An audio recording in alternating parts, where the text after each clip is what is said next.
건강한 자아상 세 번째 시간으로 우리는 하나님의 날개입니다. 그런 제목으로 말씀을 나누겠습니다.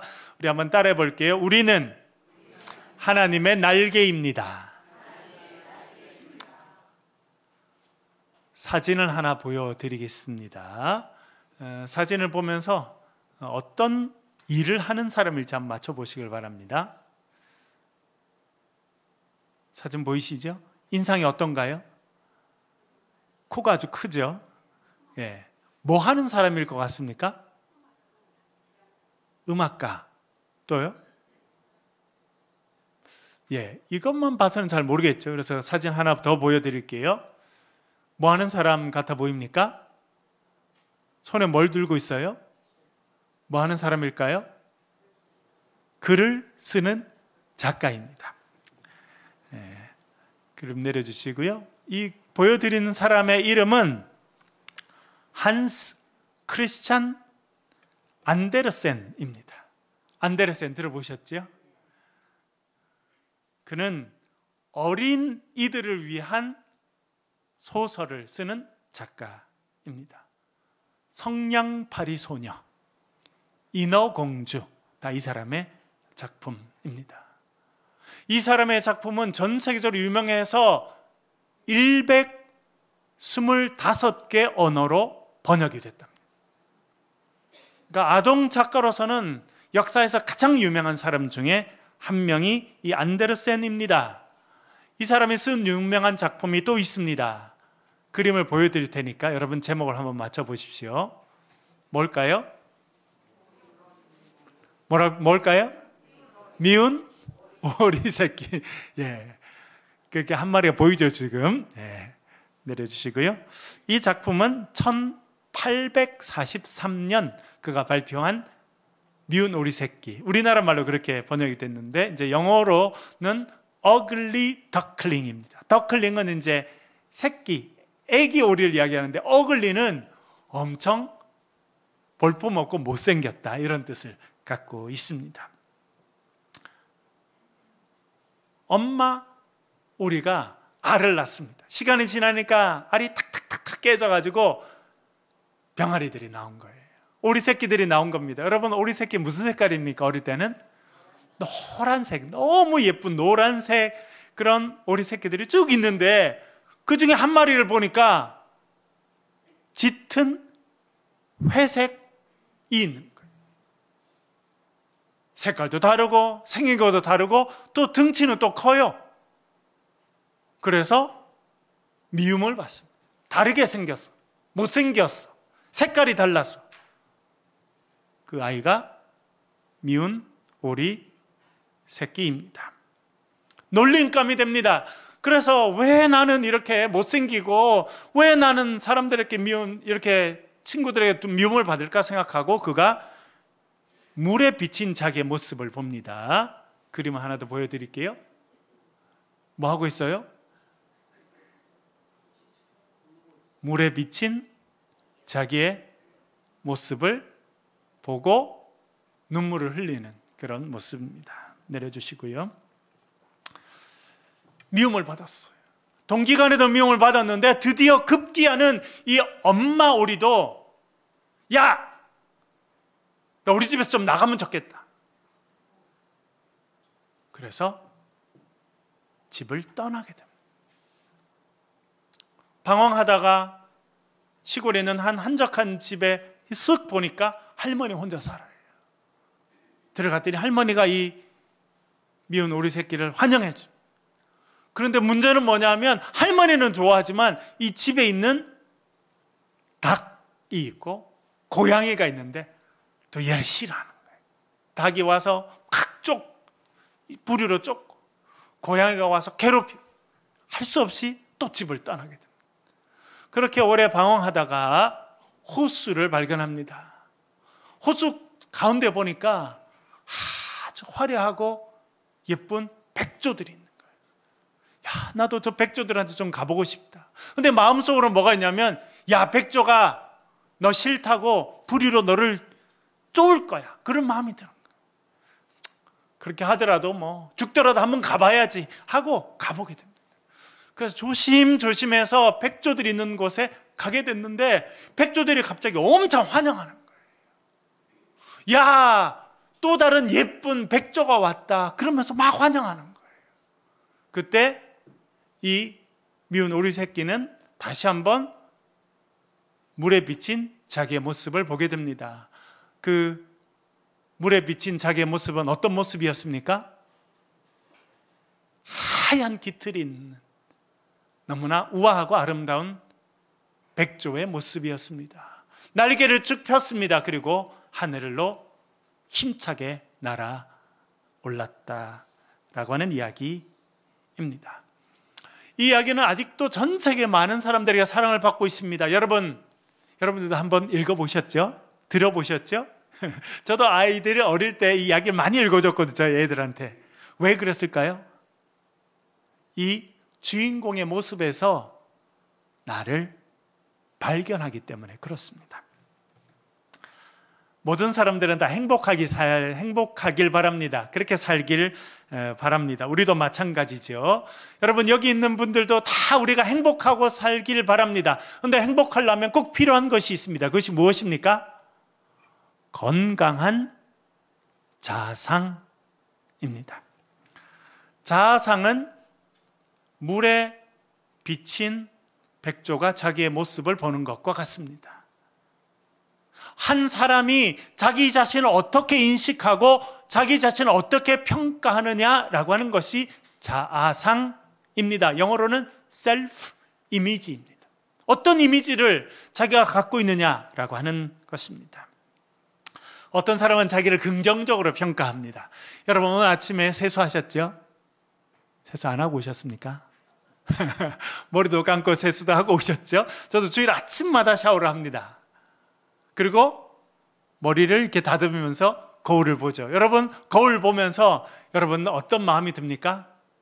야, 나 참 괜찮다. 나는 참 소중한 사람이구나. 나는 사랑받을 사람이구나. 여러분, 그렇게 생각이 드십니까? 그렇다면 여러분들은 긍정적인 자아상을 갖고 있는 것입니다. 인생의 12가지 법칙, 몇 주 전에도 제가 소개해 드렸는데요.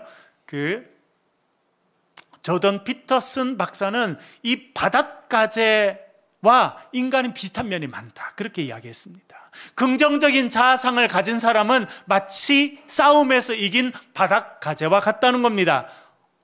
허리를 쭉 펴고 어깨를 쫙 핍니다. 그리고 당당하게 상대를 바라보고 세상을 바라보고 당당하게 살아가는 거예요. 그러면 옆 사람들도 그 사람을 그렇게 대우한다. 근데 어떤 사람은 부정적인 자아상을 갖고 있습니다. 거울을 보면서도 아휴, 내 팔자야. 나는 왜 이렇게 생겼냐? 자기를 한탄하고 자기 자신을 사랑하지 못합니다. 저는 누님이 3분 계신데 세 분 중에 한 분 누님은 어릴 때는 피부가 조금 더 까무잡잡했어요. 그래서 어떤 사람이 놀린 거예요. 야, 너는 보니까 네 엄마가 영도다리 밑에서 좋은 것 같으네. 저희 동네는 꼭 주오면 영도다리 밑에서 좋았다 그랬어요. 대구는 뭐라는지 모르겠는데 그 동네는 부산에 있는 영도다리가 오래됐기 때문에 다 애를 주었다 그러면 영도다리 밑에서 좋았다 그래요. 장난으로 한 건데 이 누님은 그걸 심각하게 받아들여요. 왜? 자기가 보니까 언니들보다 자기 피부가 더 가문잡잡하니까. 그래서 아주 심각했던 거예요. 야, 나는 진짜 우리 엄마가 다리 밑에서 좋은 거 아닌가. 여러분, 어릴 때는요, 주위의 사람들의 평가와 말에 영향을 참 많이 받게 됩니다. 너는 미운 오리 새끼야. 그렇게 하게 되면 자기가 그렇지 않은데도 그렇게 생각하고 살아간다는 것입니다. 그러면 당당하지 못합니다. 어깨를 웅크리고 주눅이 들고 기가 죽고 뭐 잘못한 거 없는데도 사람들이 쳐다보면 시선을 피하고 그렇게 하고 살아가게 되는 것입니다. 그런 시간들이 오래되면 자기 자신을 사랑하지 못합니다. 그리고 그런 사람은 주위에 있는 사람들도 사랑하기가 참 어렵게 됩니다. 우리 모두에게 필요한 것이 있습니다. 그것은 건강한 자아상이 회복되는 것입니다. 여러분, 주의 말씀을 들으면서 예배를 드리면서 여러분의 건강한 자아상이 회복되는 은혜가 있기를 주의 이름으로 간절히 축원합니다. 제가 지난달에 서울에 회의가 있어서 이 열차를 타고 그 강남 수서에 있는 SRT 거기 역에 도착했어요. 그래서 이제 지하철을 갈아타려고 쭉 가는데 얼마나 사람이 많습니까? 그 수서역은 뭐 SRT도 있죠, 3호선 지나가죠, 수인 분당선도 지나가고 사람들이 엄청 많은데 갑자기 스피커로 노래가 들리는 거예요. 당신은 사랑받기 위해 태어난 사람. 그 음악이 들리는 거예요. 이 공공장소고, 그런데 그 노래는 복음성가거든요. 1997년 이민섭 목사라는 분이 그 곡을 작곡했어요. 청년 때 그 곡을 작곡했어요. 그런데 교회에서만 불리는 게 아니라 지금은요 여러 군데서 그 곡이 들립니다. 왜 그렇습니까? 사람들이 그 가사에 동감하기 때문에 그래요. 여러분, 대한민국의 21세기 대한민국에 살아가는 한국인들 얼마나 잘 삽니까? 다 괜찮게 생겼어요. 다. 지금 여러분 유럽에 가도요, 한국 사람들 중에 어떤 사람 오면 사진 찍자 그러고 막 그러는데 우리 민족은 아직도 주눅 들어있어요. 나는 왜 별론가? 나는 왜 사랑받지 못하나? 그렇게 생각하고 살아가는 거예요. 그래서 그 복음성가를 공공장소에도 들려주는 거예요. 당신은 사랑받기에 충분하다. 사랑받기 위해서 태어났고 그 사랑을 지금도 받고 있다. 그것을 들려주는 거예요. 최근에 우리가 룻기를 묵상했습니다.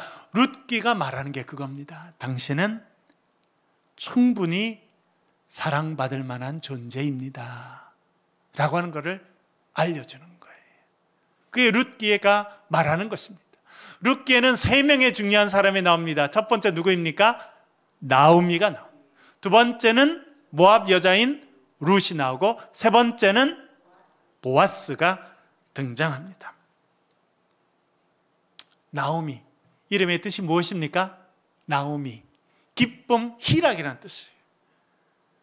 결혼해서 아들 둘 낳고 잘 살았어요. 그런데 흉년이 들었습니다. 그래서 남편과 의논하고 그 끝에 이민 가기로 합니다.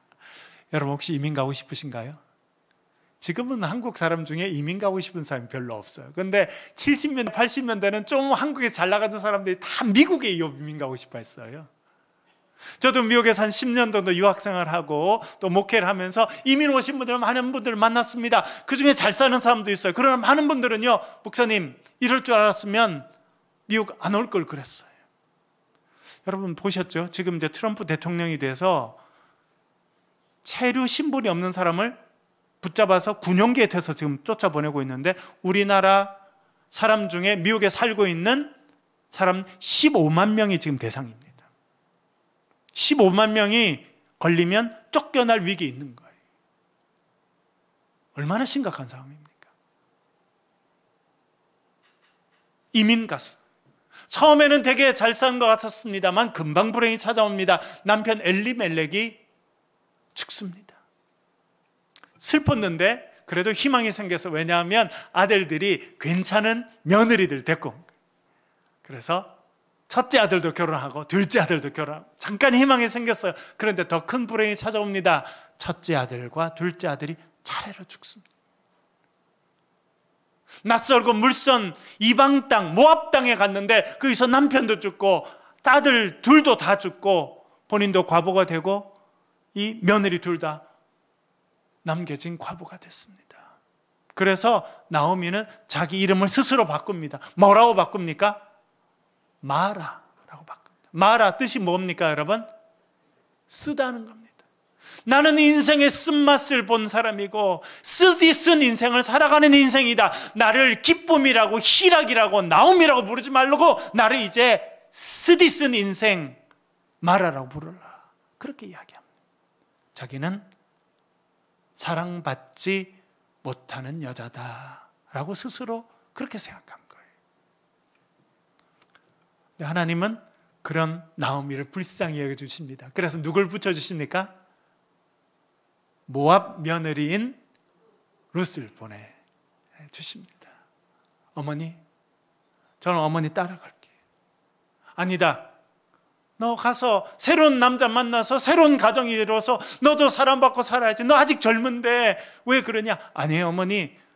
어머니가 가시는 곳에 제가 갈 것이고 어머니가 섬기는 그 하나님이 저의 하나님이 될 것입니다. 그렇게 하고 따라와요.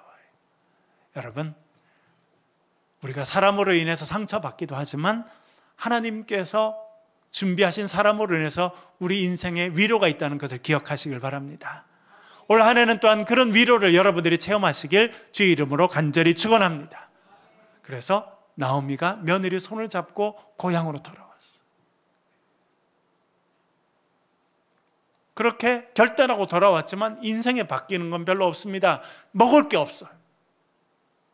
거처도 없지만 먹을 것도 없습니다. 당장 지금 배가 고픕니다. 그래서 이 며느리 룻이 밖에 나가서 이삭을 줍기로 합니다.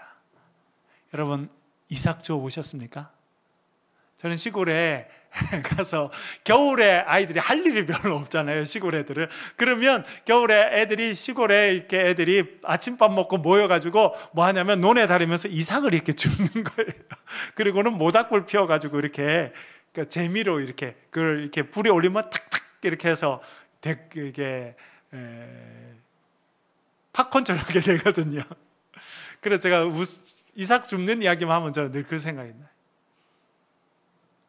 룻이 이삭을 주러 나왔는데 처음 온 동네잖아요. 어디로 갈지도 모릅니다. 그런데 이런 일이 있었다고 성경이 말씀합니다. 읽어보겠습니다. 룻기 2장 3절입니다. 같이 읽겠습니다. 시작. 룻이 가서 베는 자를 따라 밭에서 이삭을 줍는데 우연히 엘리멜렉의 친족 보아스에게 속한 밭에 이르렀더라. 아멘. 여러분, 어떤 단어가 제일 눈에 띕니까? 우연히.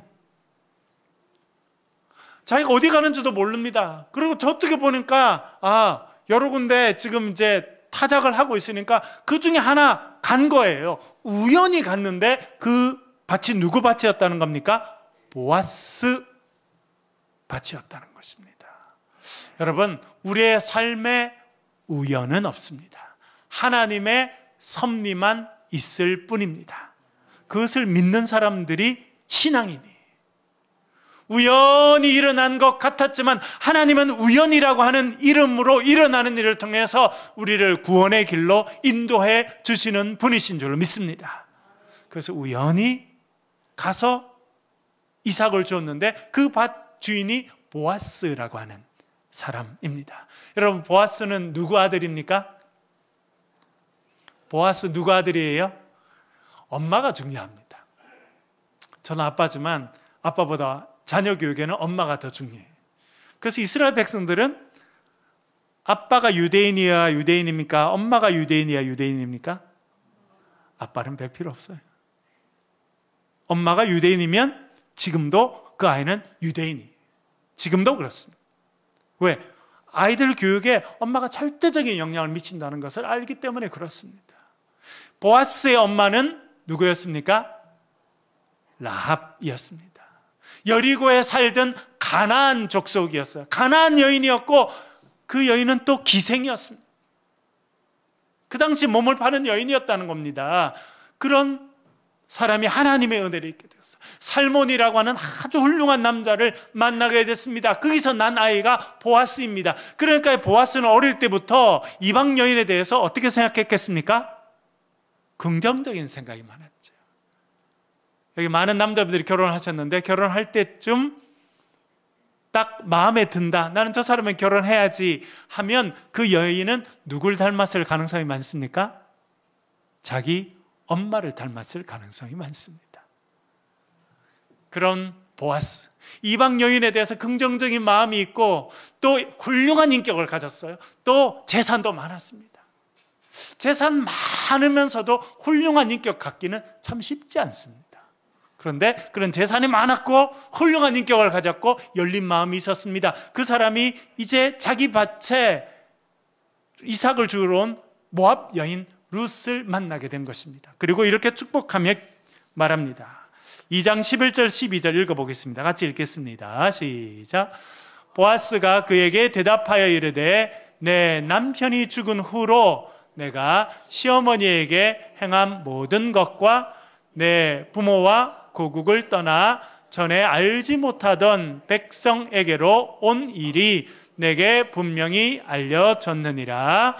여호와께서 내가 행한 일에 보답하시기를 원하며 이스라엘의 하나님 여호와께서 그의 날개 아래에 보호받으러 온 내게 온전한 상 주시기를 원하노라 하는지라.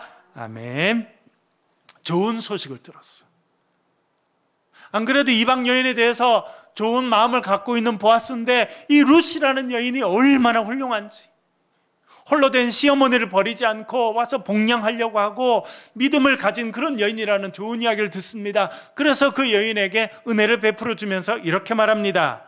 이스라엘 하나님 여호와께서 그의 날개 아래 보호받으러 온 내게 온전한 상 주시기를 원한다. 여러분, 우리가 시편을 지난번 묵상할 때 제가 반복해서 말씀드렸죠. 여러분, 시편은 복 있는 사람에 대해서 말하는 책입니다. 어떤 사람이 복 있는 사람입니까? 돈 많은 사람이 복 있는 사람입니까? 사회적인 권력을 많이 가진 사람이 복 있는 사람입니까?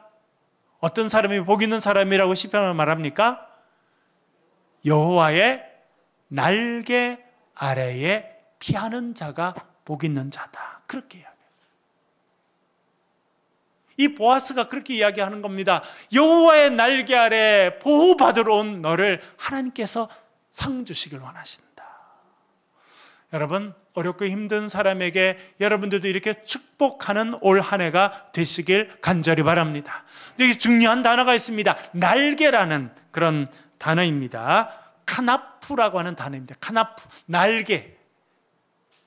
백조가 갖고 있는 그 날개와 같은 그런 날개를 이야기하는데, 하나님의 날개 아래 보호받으러 온 너에게 하나님께서 상 주시길 바란다, 그렇게 이야기를 했습니다. 그렇게 하고 또 곡식을 많이 주어서 집으로 돌아갔습니다. 저녁에 이제 시어머니 만난 거예요. 물어봤죠. 야, 루스야, 너 오늘 어느 집에 갔었냐? 예, 제가 모르고 어디지 갔는데 엄청 좋은 사람 만났어요. 이름이 보아스랍디다, 이런 거예요. 그랬더니 나오미가 하나님의 인도하심이구나. 보아스는 죽은 내 남편 엘리멜렉의 가장 가까운 사람으로 기업 물을 의무를 가진 자다. 기업 물을 자, 히브리 말로 그거를 고엘이라고 말합니다. 고엘, 전문적인 용어인데 고엘, 기업 물을 자입니다. 여러분, 우리가 여호수아를 보니까 땅을 차지한 다음에 지파별로 땅을 나눠주지 않습니까? 지파 안에서는 가문별로 땅을 나눠주고 가문에서는 가족별로 땅을 나눠줬습니다. 그런데 한 집이 가난해집니다. 그러면 조상이 물려받았던 땅을 처분해야 되는 때도 생기게 됩니다. 그러면 그 땅이 딴 사람한테 가는 거예요. 그걸 막기 위해서 만든 제도가 기업 무르는 제도입니다. 그래서 한 집안이 너무 가난하고 경제적인 여력이 없어서 조상이 받았던 이 땅을 처분해야 되는 그때가 되면 가장 가까운 친척이 돈을 내서 그 땅을 사는 거예요. 그래서 그 집으로 다시 돌려주는 것, 그것을 기업 무른다, 그렇게 이야기했습니다. 이것은 땅만 해당되지는 않았습니다. 가문의 대를 잇는 것도 마찬가지였습니다. 여러분, 창세기도 보면 유다에게도 아들 셋이 있었죠. 첫 아들이 결혼했습니다. 며느리가 다말이에요. 근데 첫 아들이 죽으니까 아버지가 어떻게 하란 말합니까? 둘째 아들에게 형수를 취해서 아기를 낳아서 형의 대가 끊어지지 말게 해라, 그렇게 말하죠. 그렇게 하는 것도 기업을 무르는 거예요. 그래서 그 집안에 남자가 있었는데 아기를 못 낳고 다 죽으면 그 제일 가까운 친척이 그 집에 며느리를 들어온 사람을 만나서 아기를 낳는 것도 기업을 무르는 일이었습니다. 나오미가 이야기한 하나님의 인도하십니다. 그래서 그 다음 날 이제 타작을 하게 되는데, 예쁜 옷을 입히고 타작이 끝마치고 나면 그 텐트에 들어가서 이불 끝에 누워 있으라, 그렇게 이야기합니다. 그래서 타작이 끝마치고 이 보아스가 또 포도주도 한잔하고 기분 좋게 자고 있는데 새벽에 탁 몸을 움직였더니 발에 뭐 걸리는 거예요. 깜짝 놀라서 일어나니까 한 여인이 거기 있잖아요. 그래서 불을 이렇게 밝히고 보니까 자기 밭에 왔던 룻, 모압 여인 룻인 거예요. 이렇게 말합니다. 3장 9절 한번 읽어보겠습니다. 3장 9절 룻이 이렇게 대답하는데 읽어보겠습니다. 시작. 이르되 내가 누구냐 하니 대답하되 나는 당신의 여종 룻이오니 당신의 옷자락을 펴 당신의 여종을 덮으소서. 기업을 물을 자가 됨이니이다 하니. 아멘. 처음에 뭐라 말합니까? 나는 당신의 뭐라고요? 당신의 여종입니다. 그러니까 좀 겸손한 거죠. 여러분 처음 대하면 겸손해야 됩니다. 저도 좀 더 겸손하게 살아야겠다 이렇게 왜 처음 사람 만나면 겸손한 사람에게 마음이 이렇게 가게 되거든요. 이번에 우리 아이들이 일본에 또 가서 여러 가지를 또 배우기도 할 텐데 일본 사람들은 참 깍듯하고 예의가 발라요. 함부로 하는 사람이 없습니다. 우리는 막 야!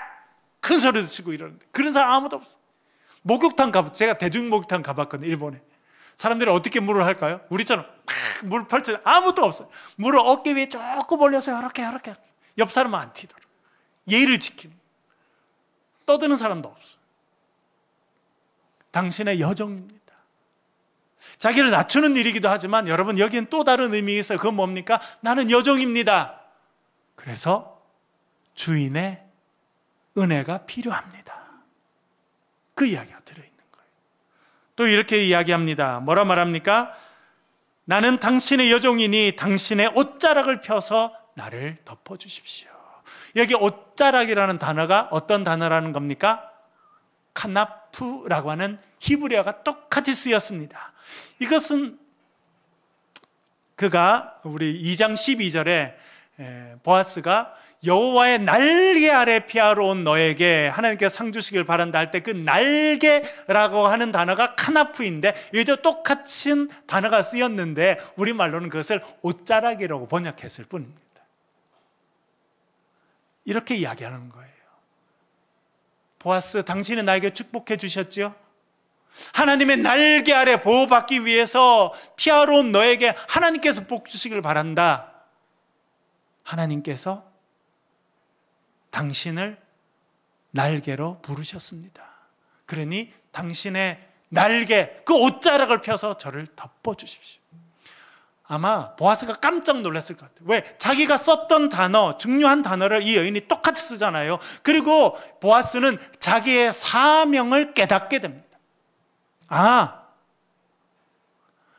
하나님, 이 불쌍한 여인에게 하나님께서 날개를 펴서 이 연을 덮어주십시오 했는데 하나님께서 자신을 하나님의 날개로 쓰시길 원하신다는 걸 깨닫게 된 거예요.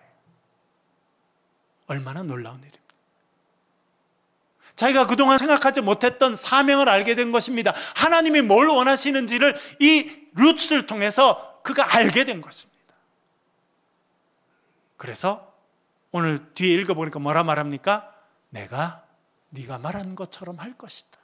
내가 몰랐는데 이제 네 말을 들어보니까 하나님이 나를 하나님의 날개로 선택하셔서 너와 나움이 갈 곳 없는 자들을 품어주고 너희들을 회복시켜주는 사명을 하나님이 나에게 맡기셨다는 것을 내가 알게 됐으니 내가 그 일을 행하겠다라고 이야기하고 있는 것입니다. 여러분, 올 한 해 하나님께서 저와 여러분 우리 모두를 하나님의 날개로 부르시고 사용해 주실 줄로 믿습니다.